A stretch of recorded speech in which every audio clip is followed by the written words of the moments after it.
Someday we'll get paid for this. Hello, and welcome to Scrapple News. I'm your newsreader, AP Ticker. Scrapple TV, homegrown news. Not the crappy kind, the real good kind of homegrown. Local, national, international, global, galactic, and beyond. Shocking news, people. This past weekend, shooting broke out in not just one, but two places where white people hang out. On Friday night, two people were shot in the lobby of the Bridge movie theater in University City. One was a Drexel student, the other an off-duty officer. Police said it was an off-duty Harrisburg Capitol officer who attempted to stop a box office robbery around 7 p.m. in the lobby of the Bridge Cinema Deluxe, located at South 40th and Walnut Streets. That led to an exchange of 12 gunshots, during which the officer was struck in the shoulder. Police said a 20-year-old Drexel student and innocent bystander was hit in the left leg. On Saturday, gunfire rang out in Old City when two quite possibly intoxicated young men got into a shoving match after last call, and one of them pulled out a gun and shot the other 5 times at point-blank range. The shooting occurred right outside Fox 29 Studios at 4th and Market and was captured by surveillance cameras. The victim, Ed Dionato Jr., 23, a student at Villanova, was found with numerous gunshot wounds in his chest, abdomen, shoulder, and hands. He was taken to Thomas Jefferson University Hospital, where he remains in critical condition. Gerald Ung, 28, a law student at Temple University, was charged with aggravated assault and violation of the Uniform Firearms Act. Reportedly, the argument started at a scaffolding next to Fox 29, where the shooting victim was bumped while doing chin-ups at 2:30 a.m. Police say Ung has a firearms permit issued to him from Virginia. However, he does not have a license to kill. Virginia stopped issuing those about 5 years ago. In related gun-crazy news, a recent report from the Violence Policy Center reveals that concealed handgun permit holders have killed at least 9 law enforcement officers and 108 private citizens since May 2007. 9 law enforcement officers. At least Mumia Abu Jamal only killed 1 cop. And now for This Week in Weed.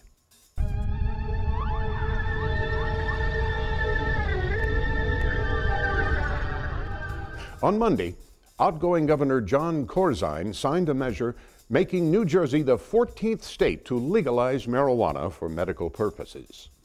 That would be medicinal purposes, which are medical now that I think about it. So I'm not going to think about it anymore. Part of a flurry of bills the Democrat penned in his last full day on the job.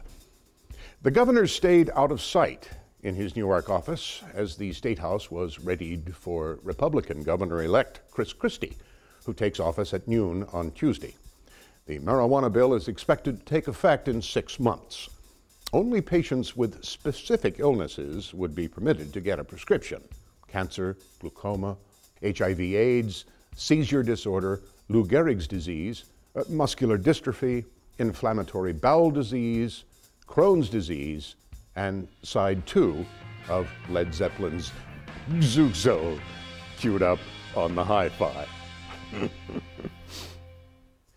Life lessons.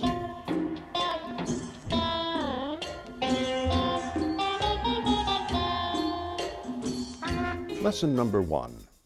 If you're going to steal, make it worthwhile.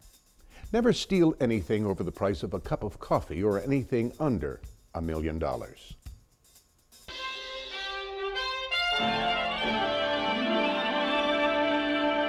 The Flyers are again under fire from the media and fans regarding the team's party-hardy persona.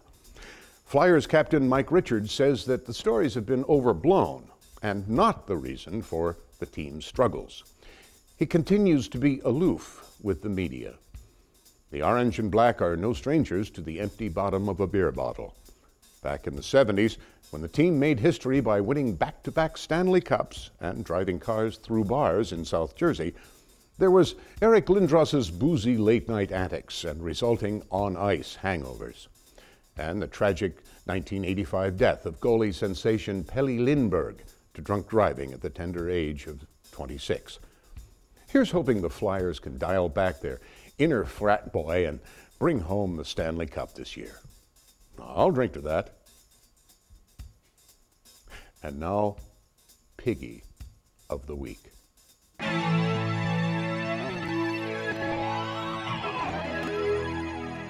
Former Philadelphia police officer Tyrone Wiggins was arrested for the repeated rape of a 12-year-old girl after he was allowed to retire from the police force with full pension.